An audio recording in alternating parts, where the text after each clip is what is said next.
ले चलते हैं आपको राजस्थान विधानसभा में इस वक्त नेता प्रतिपक्ष गुलाब चंद कटारिया क्या कुछ कह रहे हैं। कोई चिंता की बात नहीं, जो डूबना है प्रदेश को तो डूबेगा।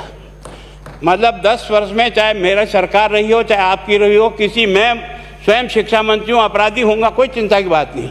लेकिन आप कम से कम इन 10 सालों से इन जितनी कोचिंग संस्थाएं चल रही है, इनकी जितनी परीक्षाएं हुई है, उनके परीक्षा के रिजल्ट के साथ आप एक टीम लगा करके इनका पोस्टमार्टम करो, तब आपको समझ में आ जाएगा कि ये बीमारी कहाँ से चली है।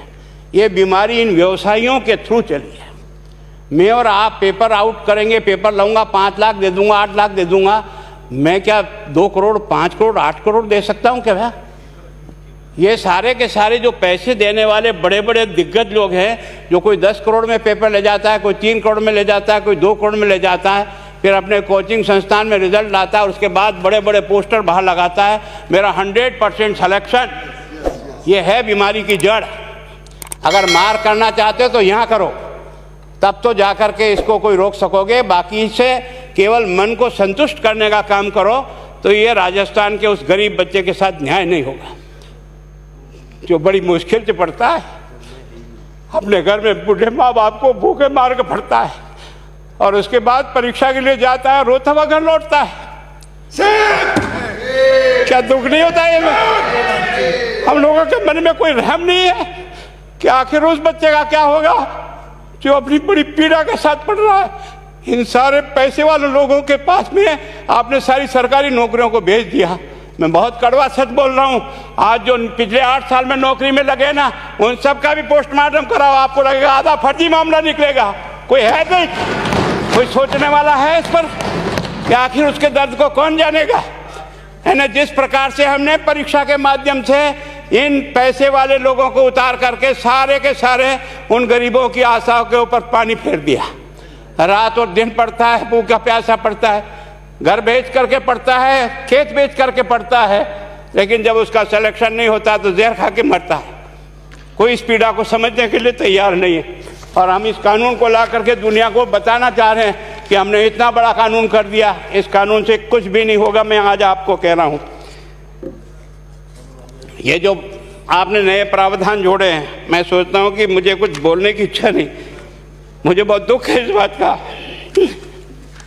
क्या होगा ये?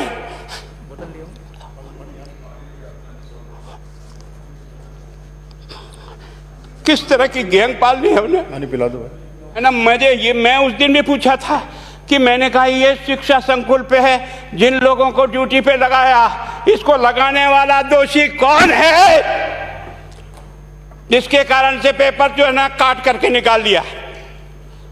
ये तो ठीक है, भाग्य हमारा अच्छा था कि सवाई माधोपुर की घटना फूट गई और एसओजी को उसमें हाथ में लग करके कुछ केस लग गया। अगर वो केस नहीं लगता तो आज आपकी सारी नौकरी पर इन सब बड़े बड़े दलालों के स्कूल में पढ़ने वाले बच्चे होते और मेरा गरीब का बच्चा अपना घर लौट के जाता।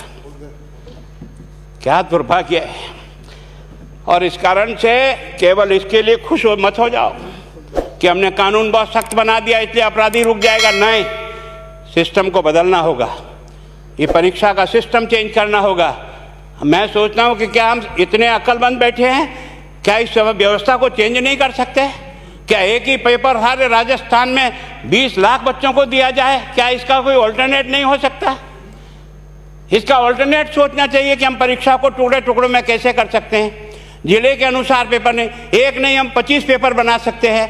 कौन से सेंटर पर कौन सा पेपर जाएगा कोई तय नहीं करेगा कौन सा जाएगा, और हम जो इच्छा होगी उस सेंटर पे वो पेपर भेजेंगे। और ये जितने भी प्राइवेट कॉलेजों में आपने सेंटर बना रखे उनको बंद करो, इनको तुरंत बंद करिए एक ऑर्डर से। जितने भी सरकारी विद्यालय है और सरकारी नौकर ही एग्जामिनर बनेगा और एग्जामिनेशन करेगा, तब तो आप इसको बचा पाओगे। ताकि आप और मैं कितने भी कानून बदल कर दें, आपका वो जांच करेगा, आपका वो अधिकारी आएगा। आपने कहा भाई सेशन जज के नीचे नियुक्ति नहीं होगी, इसके अलग से कोर्ट होगा, बहुत अच्छी बात है। प्रोविजन जो आपने डाले हैं वो स्वागत योग्य है, स्वागत करता हूँ, पर इन प्रोविजन को लागू तो आप और मैं ही करूँगा, कौन करेगा? जब हम ही ठीक नहीं है तो इन प्रोविजन क्या रोएंगे अंदर बैठे बैठे? जब तक हमारा दिल और दिमाग ठीक नहीं होगा ना, इस बीमारी का इलाज नहीं होगा। हमने शिक्षा के मंदिर को भ्रष्टाचार की भट्टी में जलाकर खाक कर दिया। दुर्भाग्य हमारा, जहां से कोई आशा की किरण दिखती थी उस गरीब को कि चलो मैं अपनी मेहनत से आगे बढ़ जाऊंगा, लेकिन अब वो निराशा में आ गया। उसको लगा कि अब कोई रास्ता नहीं है। और इस कारण से मैं सोचता हूं कि आप जिस भावना से लाया, मैं आपकी भावना की इज्जत करता हूं, लेकिन केवल आपकी भावना इन बेईमानों को नहीं रोक सकेगी। इसको रोकने के लिए हमको सिस्टम को बदल करके और तुरंत उस पर ध्यान करना चाहिए। कानून 302 का बना हुआ है, क्या मर्डर रुक गए? आप भी जान रहे हो, रोज के रोज पोक्सो कोर्ट में आजीवन कारावास हो रहा, क्या व्यभिचार रुक गया है? अपराधी को दंड मिल सकता है, अपराध बंद नहीं हो सकता है। अपराध बंद करने के लिए जो सिस्टम होते हैं उस सिस्टम में चलो। एकमात्र इस देश में भ्रष्टाचार की भट्टी में देश जल रहा था। केवल और केवल एक तरह से प्रत्येक व्यक्ति का खाता खुलवाकर देश के प्रधानमंत्री में सारा का सारा बेनिफिट उसका सीधा खाते में डाला। बेईमानों को चोट लगी नहीं लगी, उस तरफ अपना दिमाग बचाओ, उस तरफ अपना दिमाग लगाओ। किस बीमारी का इलाज कहाँ है और कैसे हो, इस बारे में चिंता करने की कोशिश करो। मैं कई बार इधर सीकर और इधर गया तो मैं सोचता हूँ कोचिंग संस्थान की बिल्डिंग देंगे ना तो टोपी गिर जाए नीचे से। क्या चीज़ है यार, भगवान ने क्या लक्ष्मी वहीं बरसाई है? और जो बाकी संस्थाएं, उसका कारण यह है कि हमने अपनी दुकान को इतनी कमज़ोर कर दी है कि जहाँ बच्चे अच्छी तरह से शिक्षा लेकर के हम जैसे गरीब पढ़ करके यहाँ आ गए, अब वो रास्ते नहीं हैं।